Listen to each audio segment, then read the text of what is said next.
Chapter 1. Fundamentals of Human Action. 2. First implications of the concept. The first truth to be discovered about human action is that it can be undertaken only by individual actors. Only individuals have ends and can act to attain them.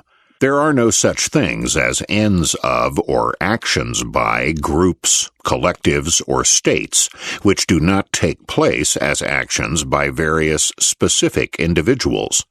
Societies or groups have no independent existence aside from the actions of their individual members. Thus, to say that governments act is merely a metaphor. Actually, certain individuals are in a certain relationship with other individuals and act in a way that they and the other individuals recognize as governmental. To say that only individuals act is not to deny that they are influenced in their desires and actions by the acts of other individuals, who might be fellow members of various societies or groups. We do not at all assume, as some critics of economics have charged, that individuals are atoms isolated from one another. The metaphor must not be taken to mean that the collective institution itself has any reality apart from the acts of various individuals.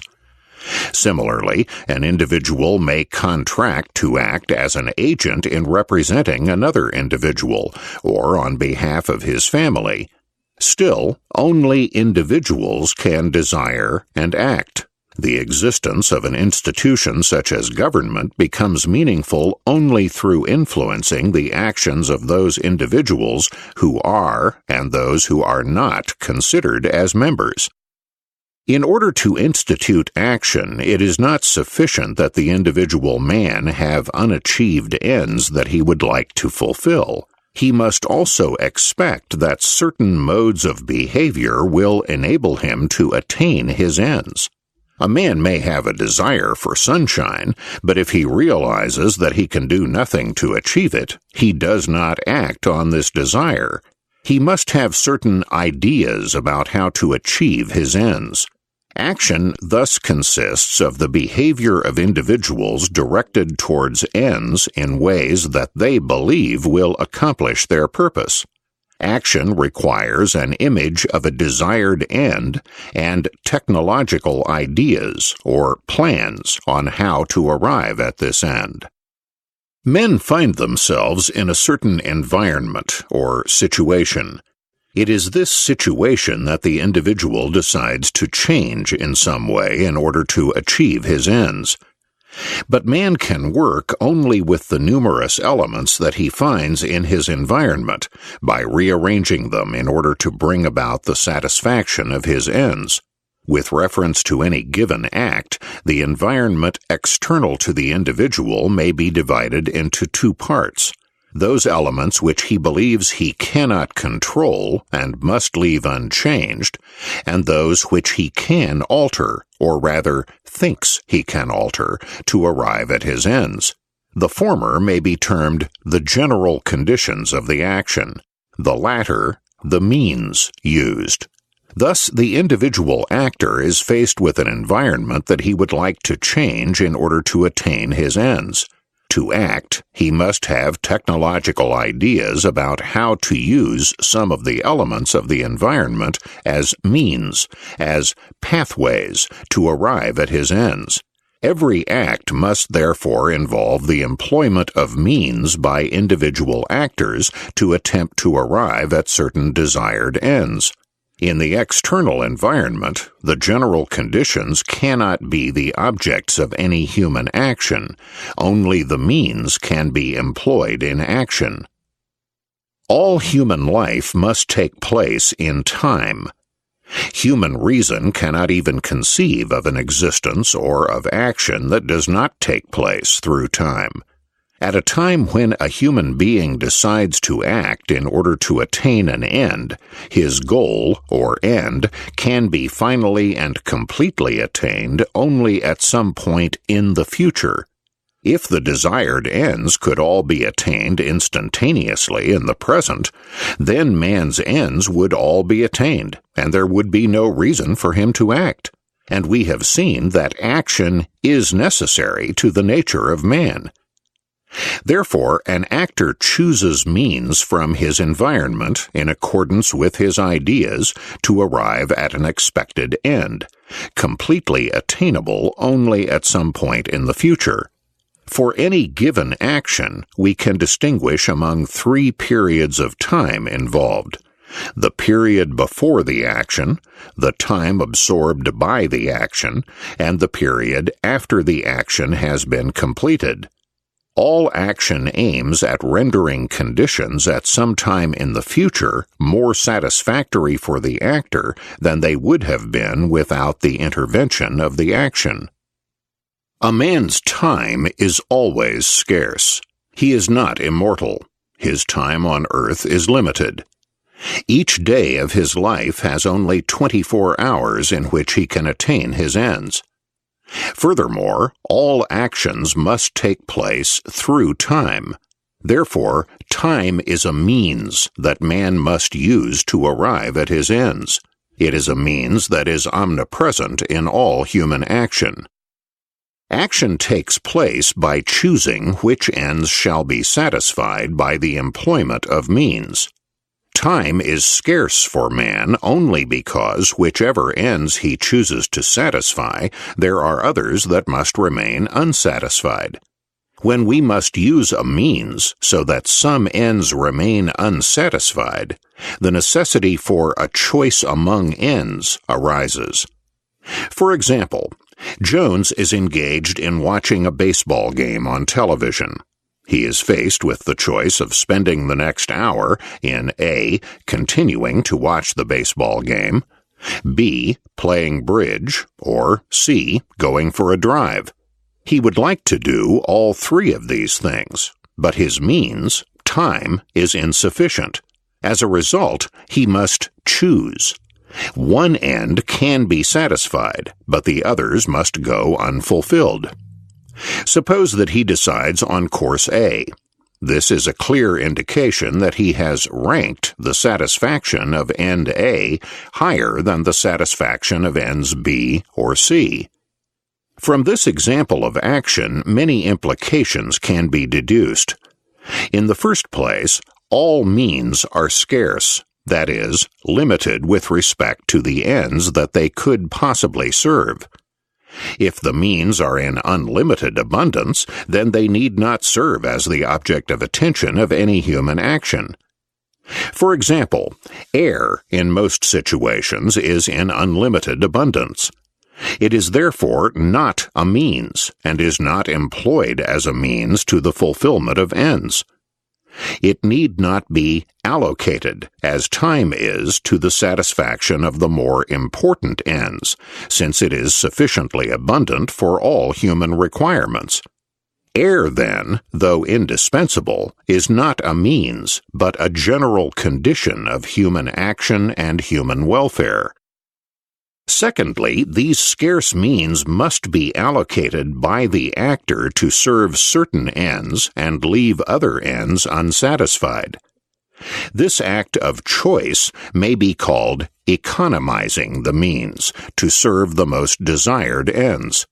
Time, for example, must be economized by the actor to serve the most desired ends. The actor may be interpreted as ranking his alternative ends in accordance with their value to him. This scaling of ends may be described as assigning ranks of value to the ends by the actor, or as a process of valuation. Thus, suppose that Jones ranked his alternative ends for the use of an hour of time as follows. First, 1. Continuing to watch the baseball game. Second, 2. Going for a drive. Third, 3. Playing bridge. This was his scale of values, or scale of preferences. The supply of means, time, available was sufficient for the attainment of only one of these ends, and the fact that he chose the baseball game shows that he ranked that highest, or first. Suppose now that he is allocating 2 hours of his time and can spend an hour on each pursuit. If he spends 1 hour on the game and then a second hour on the drive, this indicates that his ranking of preferences is as above. The lowest ranking end, playing bridge, goes unfulfilled. Thus, the larger the supply of means available, the more ends can be satisfied, and the lower the rank of the ends that must remain unsatisfied. Another lesson to be derived is that action does not necessarily mean that the individual is active as opposed to passive in the colloquial sense. Action does not necessarily mean that an individual must stop doing what he has been doing and do something else. He also acts, as in the above case, who chooses to continue in his previous course, even though the opportunity to change was open to him. Continuing to watch the game is just as much action as going for a drive. Furthermore, action does not at all mean that the individual must take a great deal of time in deliberating on a decision to act. The individual may make a decision to act hastily or after great deliberation, according to his desired choice. He may decide on an action coolly or heatedly. None of these courses affects the fact that action is being taken. Some writers have unfoundedly believed that praxeology and economics assume that all action is cool, calculating, and deliberate. Another fundamental implication derived from the existence of human action is the uncertainty of the future. This must be true because the contrary would completely negate the possibility of action. If man knew future events completely, he would never act, since no act of his could change the situation. Thus, the fact of action signifies that the future is uncertain to the actors. This uncertainty about future events stems from two basic sources: the unpredictability of human acts of choice and insufficient knowledge about natural phenomena. Man does not know enough about natural phenomena to predict all their future developments, and he cannot know the content of future human choices. All human choices are continually changing as a result of changing valuations and changing ideas about the most appropriate means of arriving at ends. This does not mean, of course, that people do not try their best to estimate future developments. Indeed, any actor, when employing means, estimates that he will thus arrive at his desired goal. But he never has certain knowledge of the future. All his actions are of necessity speculations based on his judgment of the course of future events. The omnipresence of uncertainty introduces the ever-present possibility of error in human action. The actor may find, after he has completed his action, that the means have been inappropriate to the attainment of his end. To sum up what we have learned thus far about human action, the distinguishing characteristic of human beings is that all humans act. Action is purposeful behavior directed toward the attainment of ends in some future period which will involve the fulfillment of wants otherwise remaining unsatisfied. Action involves the expectation of a less imperfectly satisfied state as a result of the action. The individual actor chooses to employ elements in his environment as means to the expected achievement of his ends, economizing them by directing them toward his most valued ends, leaving his least valued ones unsatisfied, and in the ways that his reason tells him are most appropriate to attain these ends.